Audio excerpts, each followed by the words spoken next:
Hello everyone, I come back with language বা ভাষা part. So no more talk, let's start it. Language বা ভাষা. Language বা ভাষা কাকে বলে? উদাহরণ দাও। ল্যাঙ্গুয়েজ অর্থ হলো ভাষা। আমরা কথা বলার জন্য যেসব অর্থবোধক শব্দ বা ধ্বনি ব্যবহার করে মনের ভাব প্রকাশ করে থাকি তাকেই মূলত ল্যাঙ্গুয়েজ বা ভাষা বলে। উদাহরণ সমূহ: আমি চতুর্থ শ্রেণীতে পড়ি। I read in class 4. আমি ভাত খাই। I eat rice.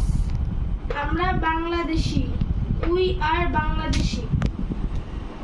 যদি আমার নম্বর টুডে যদি আমার ভিডিওটি ভালো লাগে তাহলে অবশ্যই একটি লাইক করবেন, এবং যদি আমার ইউটিউব চ্যানেলে নতুন হয়ে থাকেন তাহলে সাবস্ক্রাইব করবেন, এবং যদি কিছু বলার থাকে তাহলে অবশ্যই কমেন্ট করবেন।